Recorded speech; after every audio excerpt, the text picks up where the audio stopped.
El contenido del siguiente programa es responsabilidad de sus realizadores. La Pedagógica Radio presenta Tablas y Tableros.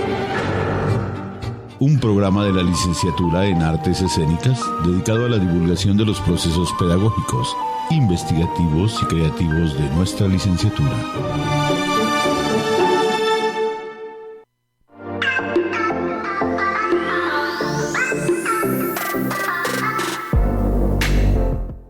Estamos en Tablas y Tableros, un espacio de divulgación para la investigación, la creación y la educación en artes escénicas. Les acompaña Eduardo Silva Peña, docente de la Licenciatura en Artes Escénicas de la Universidad Pedagógica Nacional. Este es el programa número 246. En la dirección tenemos a Alejandro Sepúlveda, en las comunicaciones Duván Cárdenas, en la producción radiofónica Yolanda Barrantes y Luis Bautista, y en el control el máster Mario Alfonso Enríquez Romero. Les recuerdo que nos pueden escuchar a través de radio.upn.edu.co los martes a las 5 de la tarde y los viernes a las 11 de la mañana. También pueden escuchar todos nuestros programas en las plataformas de iVoox y YouTube Podcast.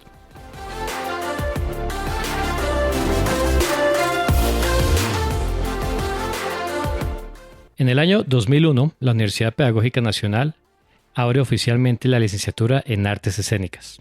No se trataba solo de un nuevo programa académico, sino que se trataba de una apuesta por pensar el teatro como pedagogía y la pedagogía como escena viva. La licenciatura en Artes Escénicas inició labores en el año 2001, en el primer periodo. Empezábamos un nuevo milenio. Y en ese año, luego de haber sido aprobada en el año 99, se dio inicio a la licenciatura en el Parque Nacional. Este año se conmemoran los 25 años de la creación de la licenciatura. Y por esto estaremos realizando una serie de especiales con los archivos sonoros de Tablas y Tableros a manera de homenaje de las voces que han hecho parte del paisaje sonoro del programa. El programa Tablas y Tableros empezó en el año 2017 y estaba a cargo de la profesora Carolina Merchant Price, quien actualmente continúa vinculada a la licenciatura. Estos archivos sonoros dan cuenta de la visión que se tenía en la LAE en aquellos años. Por eso, escucharemos un fragmento de este primer programa que consistía en una serie de lecturas dramáticas por parte de los estudiantes y un énfasis eminentemente teatral en el aula. Escuchemos a Carolina y este primer programa del año 2017.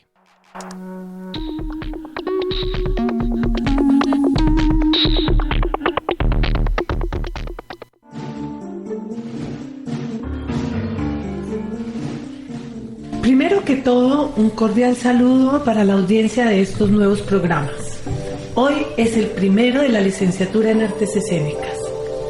Tablas y Tablero presentará desde las 4 áreas del programa de formación aquellas formas de hacer, de ver y comprender el teatro como mediador en la construcción de persona y de ciudadano. Tendremos algunos espacios para discutir los avances del teatro hacia la enseñanza básica y media, las transformaciones y cambios de enfoque cuando entendemos el sentido del arte en función de la respuesta social a las propuestas y las estéticas emergentes, nuestros proyectos especiales y su circulación por el territorio colombiano.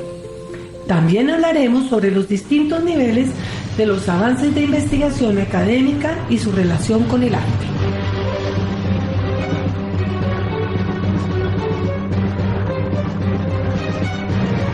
Entrando en materia, el tema de hoy es alrededor del sentido de construir lecturas dramáticas como un tipo de teatro que pretende despertar en el público de todas las edades el interés por la representación y su legibilidad. Con representación nos referimos al gusto por ver y oír vivamente la fábula y la trama de las narraciones, cómo hablan, cómo sienten, cómo actúan los personajes. En un próximo programa hablaremos de la recepción de las lecturas y de estas como parte de las clases de teatro en los distintos escenarios educativos. Cabe decir que saber hacer lecturas dramáticas es hoy en la licenciatura un nivel de trabajo con los textos y con los imaginarios sobre las poblaciones público casi obligado para todos los estudiantes. Es un objeto que interroga las capacidades lectoras de los estudiantes a la vez que interroga su capacidad de ver, observar y escuchar los públicos en los diferentes escenarios educativos.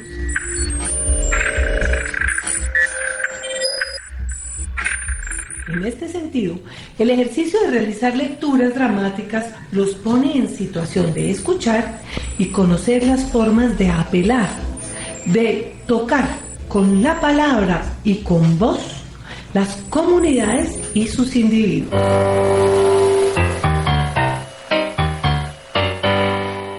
Hoy presentaremos algunos ejemplos y explicamos los tipos de tareas y procesos que merece un texto en el camino de ser leído con la voz y las emociones de los personajes.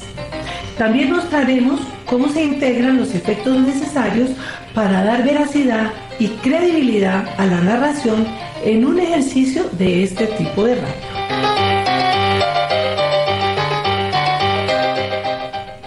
Conmigo están Natalia Ruiz. Hola. Diego Silva. Buenos días. Y Radanari Pulido. Hola. Y Samantha Gutiérrez. Hola. Ellos hacen parte de la Carreta de los Libros, un grupo itinerante con quien venimos indagando, montando y mostrando lecturas dramáticas en colegios, bibliotecas, en los jueves del arte y ahora en tablas y tableros.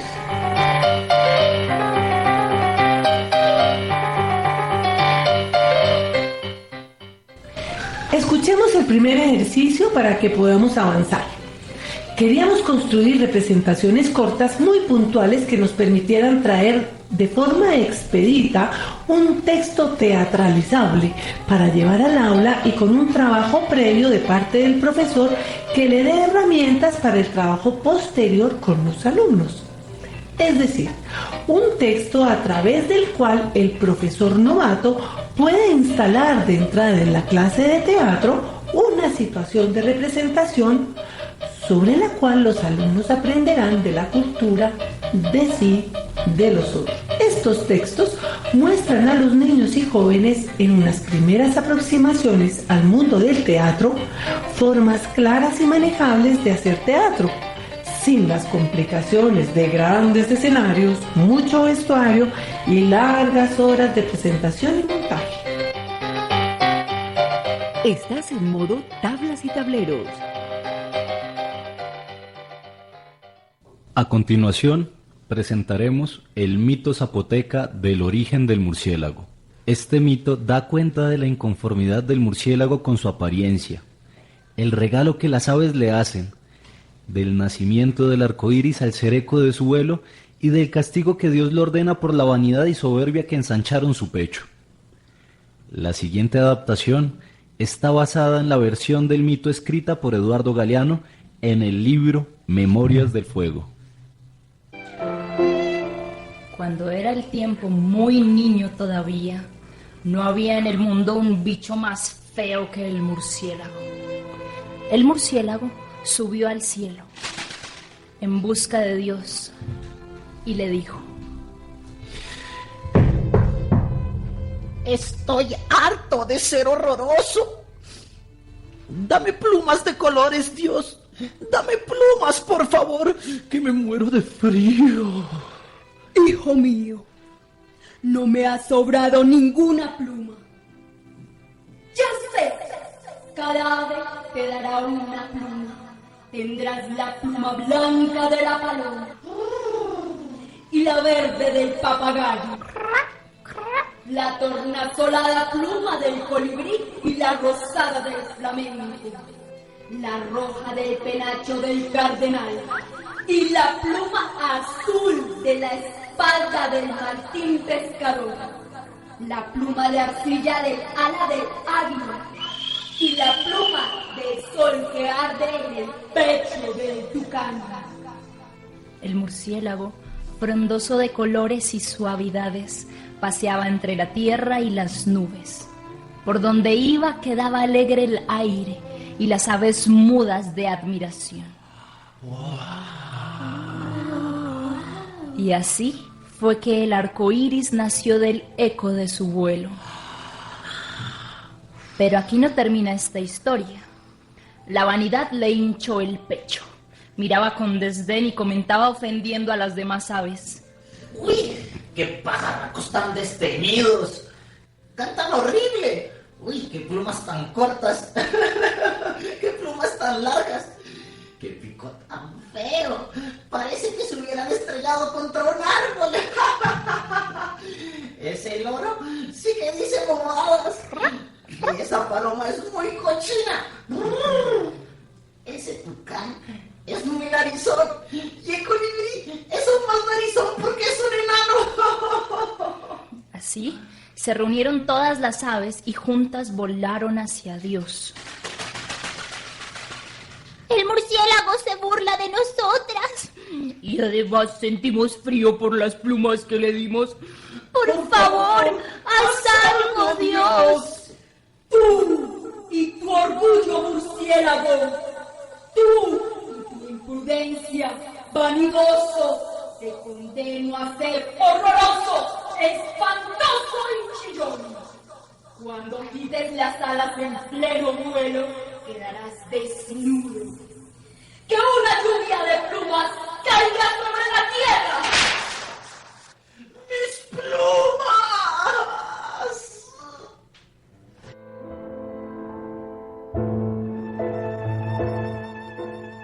Fijémonos en los tonos de la voz. El murciélago tiene frío y se siente feo, y la voz dice de ello. Pide plumas porque se siente horroroso y desnudo. Dios le da plumas, y en el acto de darlas aparecen los colores de las plumas según el ave de donde las saca. Por supuesto, cada color de pluma trae consigo una demostración de generosidad de cada ave y la descripción y nombre de cada una. Muy rápidamente podemos imaginar un plumaje multicolor de un animal que minutos antes era negro y oscuro. En la lectura directa vamos sacando sobre la mesa una a una las plumas de colores, dejando la imagen del arco iris. Al final las quitamos.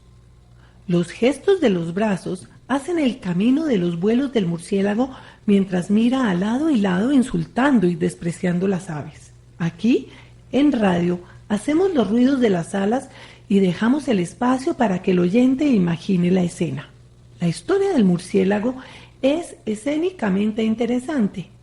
La imagen del murciélago negro y desnudo contrasta con los plumajes de las aves y la capa que se va formando cuando Dios le da plumas. Pero no basta la imagen visual de un abrigo de plumas. El relato es también axiológicamente rico.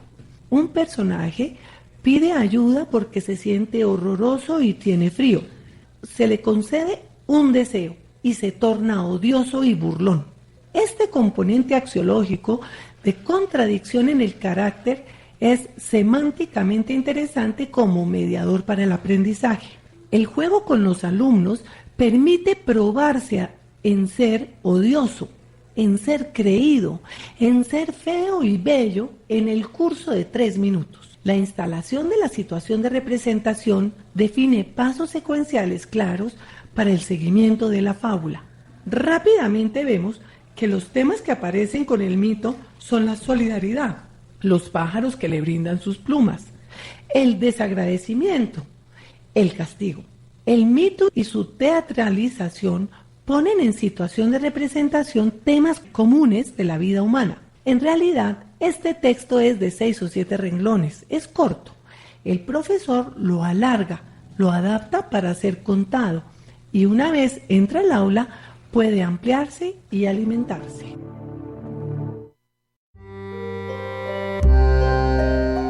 Estás escuchando Tablas y Tableros. Estamos en el especial de los 25 años de la licenciatura en Artes Escénicas y escuchábamos el archivo sonoro del programa número 1 de Tablas y Tableros. Este primer programa de Tablas y Tableros se titulaba El teatro como mediador en la construcción de persona y ciudadano. Encontramos la lectura dramática de El mito zapoteca del origen del murciélago en la versión de Eduardo Galeano. Aquí podemos dar cuenta de esos primeros diálogos en la licenciatura de los propósitos del teatro en las instituciones educativas. Para continuar, seguimos con la voz de la profesora Eliana Varela, quien también hizo parte del programa. Ella aún se encuentra en el área de prácticas y ha realizado una labor importante al vincular a los estudiantes con la realidad de la labor docente. En el año 2019 se creó un vínculo con los recién creados centros CREA, un espacio público vinculado con la Secretaría de Educación de Bogotá. Escuchemos a la profesora Eliana en una entrevista con María Fernanda Gómez Sánchez, directora de los Centros CREA para el año 2019. Este fue el programa número 71, emitido el 25 de octubre del año 2019.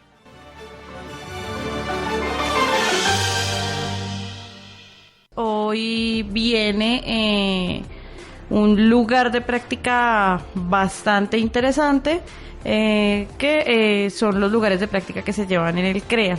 Para hablar de esto y de cómo se desarrolla la práctica allá nos acompaña María Fernanda Gómez Sánchez, quien es actualmente contratista responsable del área de arte dramático de los CREA, formación y creación artística en la subdirección de formación artística del Instituto Distrital de las Artes y Dartes. María Fernanda es magíster interdisciplinar en Teatro y Artes Vivas de la Universidad Nacional y maestra de Artes Escénicas de la Universidad Francisco José de Caldas en la Facultad ASAP. Bienvenida, María Fernanda, es un gusto que nos acompañes el día de hoy. Hola, muy buenos días, ¿cómo estás? Bien, muchas gracias.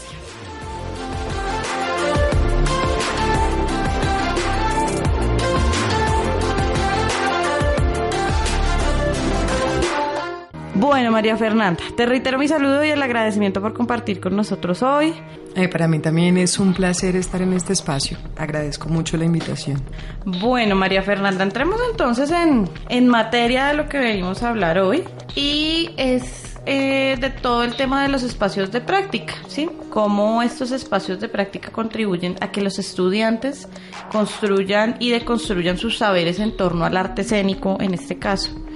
Específicamente lo vamos a situar en los CREA, pues que es el lugar en el que tú nos has abierto y ayudado como en todo el tema de la práctica, y por eso pues la importancia de tu compañía el día de hoy.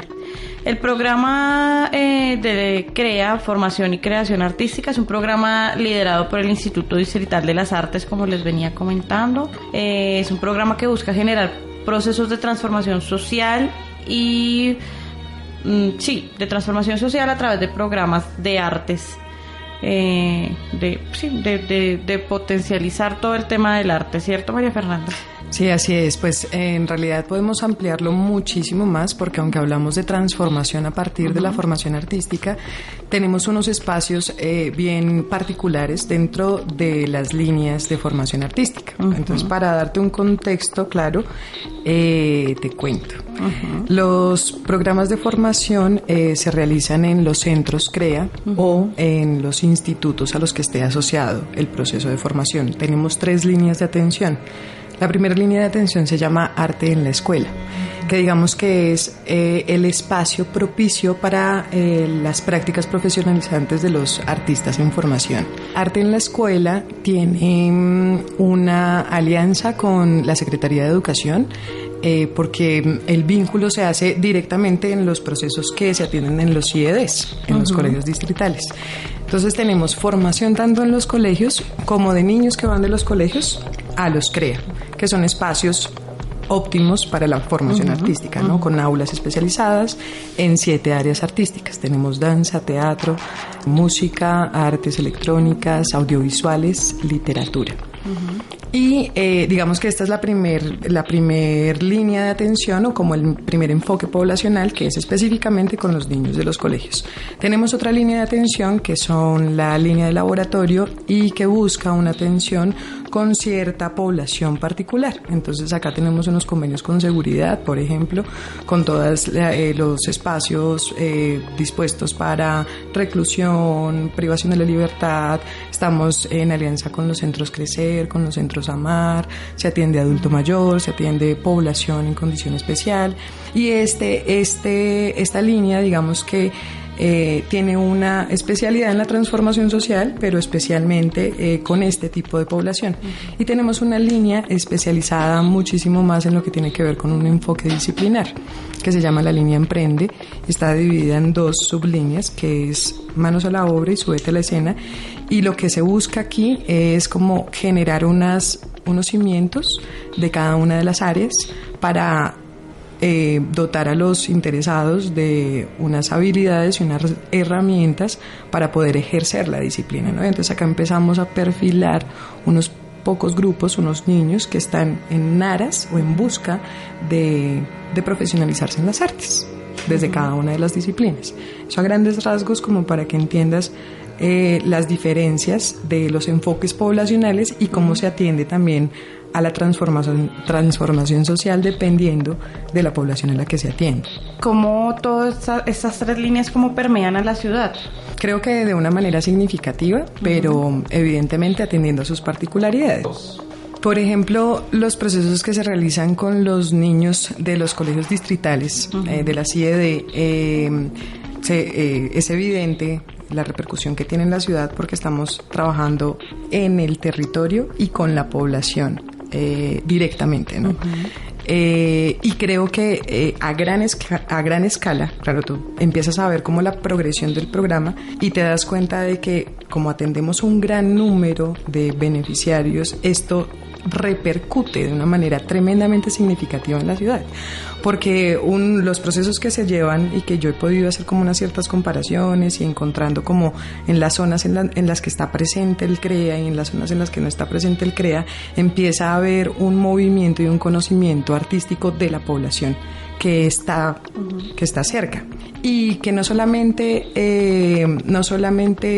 está en conversación con los niños, no solamente afecta a los niños y no solamente genera transformación con los niños que están vinculados al programa, sino con sus familias y con todo su entorno. Entonces creo que la repercusión que tiene en la ciudad el programa es evidente de muchas maneras, ¿no? También puedes mirarlo por cifras, puedes mirarlo en el impacto que tenemos en circulación, podemos también analizarlo desde cómo se ha cambiado el pensamiento de la formación artística a partir del programa CREA, y todo esto ha repercutido y moviliza la ciudad en general. Claro, María Fernanda, digamos, todo lo que tú me dices, entonces pues me deja un poco pensando, y es la necesidad que tiene Bogotá de mantener estos programas, ¿sí? Porque, digamos, desde las 3 líneas, una un poco, por ejemplo, la Emprende, que reconoce también todo el tema artista y que trabaja, sí, digamos, en el reconocimiento del hecho mismo de ser artista y de que tú tengas ciertas habilidades creativas y artísticas también.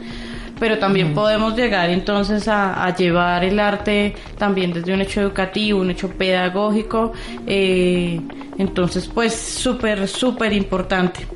Y lo más importante es lo último que nos planteas, y es todo el tema de cómo se permea a toda la ciudad, porque claro, si un niño tiene su clase, evidentemente va a ir a contarle a su papá o a su mamá o a su cuidador, y va a llegar además en estos cierres que ustedes afortunadamente han logrado hacer, que se cierra el proceso un poco más reconociendo todos los agentes de la escuela, los profesores, los niños y obviamente sus papás. Entonces esto está muy chévere. Escuchamos la voz de la profesora Eliana Varela, quien nos hablaba del espacio de prácticas en una emisión de Tablas y Tableros emitida en el año 2019 llamada Práctica, lugar de construcción de saberes pedagógicos. En el año 2020, el mundo entero se vio sorprendido por una realidad impensada, el confinamiento derivado de la pandemia del COVID-19, la cual transformó de manera abrupta todas nuestras rutinas, formas de encuentro y dinámicas educativas. Lo que hasta entonces parecía inamovible, el aula presencial, el contacto directo, el trabajo colectivo en el espacio físico, tuvo que replantearse con urgencia. La educación no fue la excepción.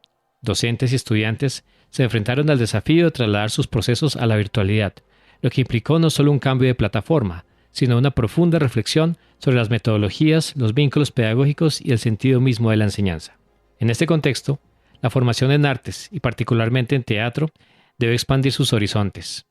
Fue necesario repensar la escena, el cuerpo y la presencia de otros lenguajes y mediaciones tecnológicas. La virtualidad abrió interrogantes, pero también posibilidades. Nuevas formas de creación, experimentación y circulación artística comenzaron a surgir. Así, la licenciatura se vio llamada a ampliar sus marcos de acción, integrando perspectivas interdisciplinares y explorando los lenguajes de la performance como campo fértil para el diálogo entre arte, tecnología y pedagogía. A partir de estas reflexiones, surge la conversación que presentamos en el programa 97, emitido el 13 de octubre del 2020. En este espacio, el profesor Óscar Cortés y la profesora Jamie Vasco dialogan en torno a la apertura hacia la interdisciplinariedad en la licenciatura y a los desafíos y oportunidades que los lenguajes performativos ofrecieron en tiempos de distanciamiento.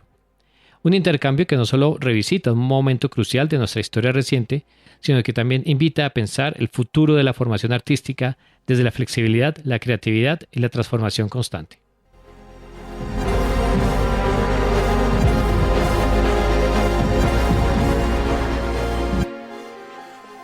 Gracias, profe Jamie, por la propuesta de invitación para este programa.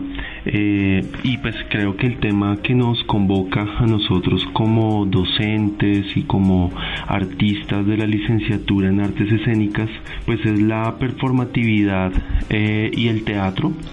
Son como áreas en las que coincidimos los dos en los lenguajes que venimos trabajando en nuestras prácticas, tanto artísticas como también en los diálogos que generamos con nuestros estudiantes, la forma en cómo abordamos los programas de los espacios académicos. Y pues me gustaría hacerte una propuesta, profe, y pues a la audiencia también, y es a partir de una cita del artista, poeta Robert Filiu. Era francés, él hacía parte del grupo Fluxus, y es una cita que hace parte de un artículo que saca el artista colombiano, suizo-colombiano Rolf Abdelhaldem, en un artículo que se llama Artes Vivas. Él utiliza un epígrafe de Robert Filiu, que es: el arte es lo que hace la vida más interesante que el arte. Entonces, pues hay ahí como una especie de como bucle o de paradoja también, en el que definitivamente en estas como prácticas de lenguajes combinados, o lo que en la licenciatura llamamos interdisciplinariedad, pues la vida siempre está como ahí súper presente en los proyectos y también en nuestras prácticas pedagógicas. Entonces, pues esta es como, pienso que la cita que nos puede ayudar a contextualizar nuestro diálogo, profe Jamie, y pues quisiera preguntarte, o pues que nos contaras un poquito cómo ha sido ese proceso tuyo en cuanto a los lenguajes combinados, o a ese diálogo que en la licenciatura podemos entender desde la interdisciplinariedad. ¿Cómo ha sido esa dinámica en tu proceso tanto artístico como pedagógico? Y profe Óscar, sí, esta frase con la que usted nos remite y nos hace pensar, ¿no? El arte es lo que hace la vida más interesante, la vida que el arte, algo así, ¿no? Bueno, y está muy relacionado obviamente con una pregunta que yo también me había venido haciendo hace un tiempo atrás, ¿no? Que tiene que ver con estas líneas de creación, en primera instancia escénicas, que yo había venido realizando, y luego, bueno, más en esas líneas ficcionales, ¿no? Un poco en donde aparece el personaje, la creación ficcional de un espacio, de una historia, ¿no? Y luego hay algo que creo que para mí, ahora que lo pienso y lo reflexiono, en esto del tema de la vida misma, ¿no? Algo que creo que a mí me movilizó demasiado fue todo el tema de un trabajo de investigación que realicé junto con otra actriz, relacionado a lo que fue todo el tema del desplazamiento forzado, de las masacres y todo este conflicto armado interno en Colombia. Entonces, algo que uno se pregunta es cómo algo tan complejo, tan terrible, no poderlo nombrar, ¿no? Porque es un suceso tan difícil poderlo llevar a la representación, ¿no? Entonces creo que ese punto de ver esto me hizo girar de cierta manera a ver o a comprender este otro tipo de de lenguaje salidos un poco de la estructura teatral que me permitieran entrar en diálogo con esto, ¿no? Por ejemplo, la performance, ¿no? Que es un término que pertenece directamente a las artes visuales, refiriendo al arte vivo, arte de acción, ¿no? Y el cuerpo del artista es el soporte sobre el que se desarrolla la obra misma, ¿no? Entonces se involucra desde otra perspectiva para mí, pues es estar ahí, ¿no? Es estar ahí en el presente, en el ahora, en el tiempo, espacio, en relación al público. Entonces creo que uno de los puntos de partida pues fue esto, que realmente me hizo movilizarme hacia otros lenguajes. Y bueno, y que empecé a encontrar y a descubrir en ellos pues una cantidad de herramientas y posibilidades pues para el hecho creativo mismo. Y bueno, y pues viendo eso también, profe, pues a mí me interesaría también escucharle sus puntos de vista, porque estaba mirando también parte de su trabajo creativo y por lo general son trabajos que ha realizado en formatos de performance para espacio público, performance de videoinstalación, ¿no? En donde pues realiza unos trabajos súper interesantes y también salidos de cierto modo pues de estructuras, ¿no? Que uno pues dentro de lo escénico también se complicaría un poco, ¿no? Al intentar acercarse a experimentarlo sin tener, digamos que este tipo de conocimiento de estos lenguajes, ¿no? Como es el videoarte, pues la performance y el video, el canto también, ¿no? Entonces me gustaría un poco que nos contara en relación a ello y si nos cita, digamos, alguno de los espectáculos, cómo fue esa experiencia y sobre todo, ¿sabe que me llama mucho la atención? Esa cuestión con el público, ¿no? Esta relación con el público en vivo, ¿no? Porque es que eso es lo que tiene la performance, ¿no? Esa cuestión de que usted no reorganizó todo el personaje para estar preparado, sino vamos a ver qué sucede en el contexto. Bueno, pues profe, me gusta mucho pues como escuchar y me siento muy identificado con los motivos que te llevaron a encontrar esos desplazamientos entre artes visuales, performance, y pues si en tu caso fue a partir de un trabajo de investigación que tenía que ver con el conflicto armado, en mi caso también creo que son como las cosas que más nos golpean o las cosas que más como que uno habita y como con las que puede como entrar a reflexionar. Digamos que para mí la entrada del teatro pues implicó pues como toda mi vida, desde no sé, como los 10 años en el colegio hacía teatro y digamos que por cuestiones también de la vida pues yo terminé estudiando arquitectura y el teatro siempre estuvo presente. Entonces, paralelo a mis estudios de arquitectura, yo seguía en grupos, seguía como participando en montajes y yo tenía como una intuición, había como una intuición enorme entre la noción de espacio y la noción de cuerpo. Yo sabía que ahí había como una pregunta fuerte por hacerse y de eso pues estoy hablando del año 2004, donde pues ni siquiera, yo creo que desde antes, desde el año 2000 más o menos, cuando estaba estudiando arquitectura y me gradué en el 2004 de la universidad, y digamos que tenía esa pregunta pues sobre todo porque sí tenía ese insumo de la ciudad, del urbanismo, y también tenía el otro insumo de ese conocimiento empírico del cuerpo.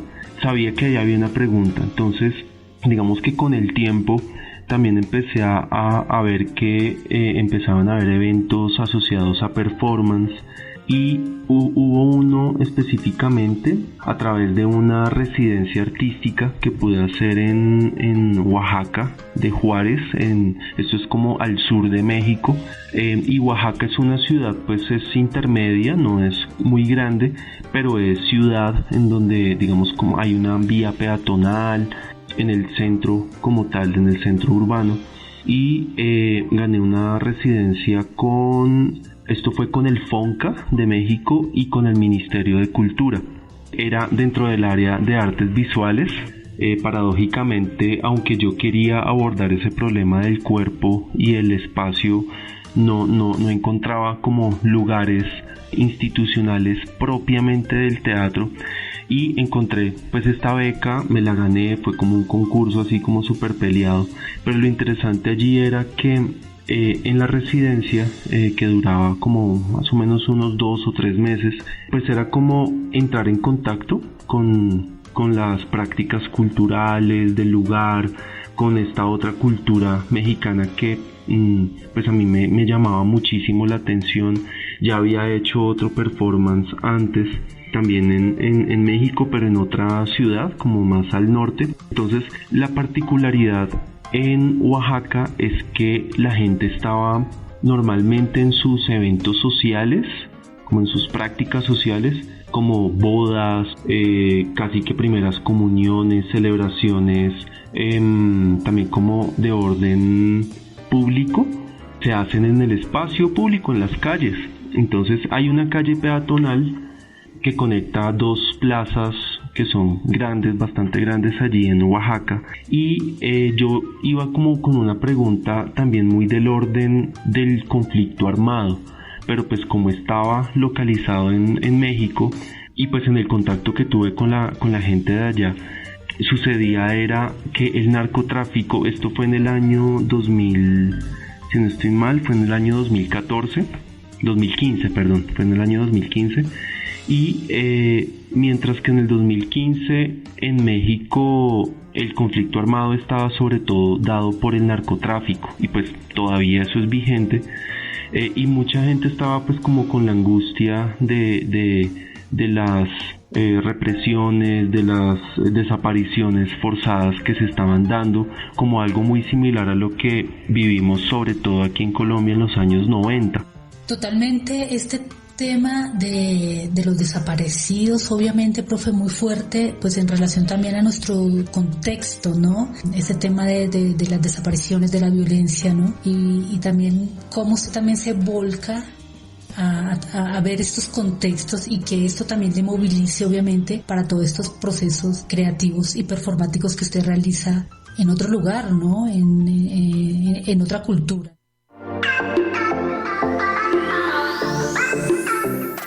Escuchábamos las voces de la profesora Jamie Vasco, quien aún continúa con nosotros en la licenciatura, y el profesor Oscar Cortés, quien ya no está con nosotros.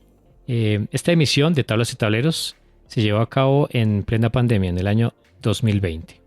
Como hemos visto, han sido muy variadas las voces de la licenciatura que han transitado por Tablas y Tableros. Cada conversación, cada testimonio y cada reflexión han ido tejiendo una memoria viva del programa y, al mismo tiempo, un archivo sensible de la transformación académica y artística que hemos atravesado, pasando por las lecturas dramáticas, los espacios de práctica, hasta los debates sobre los nuevos lenguajes escénicos. Con la revisión de estos episodios podemos reconocer cómo en ellos se inscriben los debates pedagógicos, las tensiones creativas, las búsquedas metodológicas y los cambios institucionales que han marcado el devenir de la licenciatura en los últimos años. El sugerente título, Tablas y Tableros, que inicialmente evocaba la relación entre el teatro y el aula, esto es decir, entre la escena y la pedagogía, ha ido ampliando su sentido con el paso del tiempo. Hoy entendemos que esas tablas ya no se limitan al escenario tradicional, sino que se despliegan en las calles, en los espacios comunitarios, en los territorios, en las pantallas, en escenarios que desbordan los límites de las instituciones educativas. El teatro, y en general las artes escénicas, se han afirmado como prácticas vivas, situadas y sociales, capaces de dialogar con contextos diversos y de interpelar realidades complejas. De manera paralela, los tableros también han mutado. El pizarrón físico ha cedido espacio a las tablets, a las pantallas de celulares y a los televisores, a las plataformas virtuales, que han redefinido la manera de enseñar y aprender. Esta transición no ha sido solamente tecnológica, sino también conceptual. Nos ha obligado a repensar la presencia, la interacción, el cuerpo y la creatividad en entornos digitales, así como a reconocer nuevas formas de comunidad y de construcción colectiva del conocimiento. Así, Tablas y Tableros se convierte en una metáfora en constante movimiento, un espacio que acompaña, registra y provoca las transformaciones de la licenciatura, manteniendo vivo el diálogo entre arte y educación.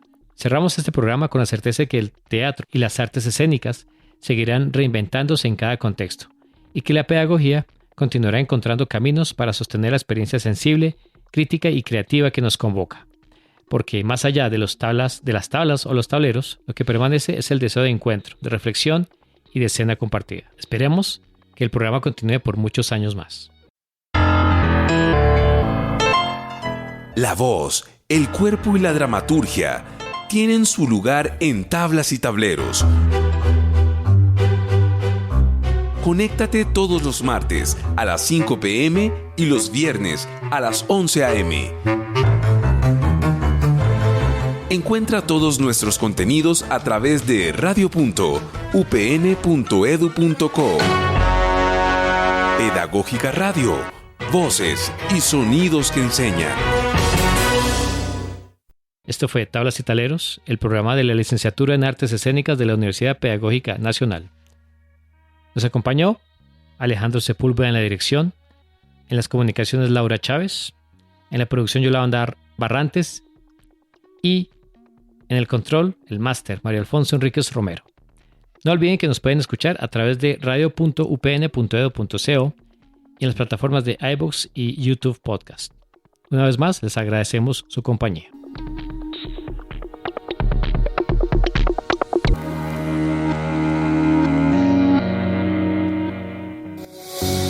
La Pedagógica Radio. 10 años tejiendo voces, construyendo saberes.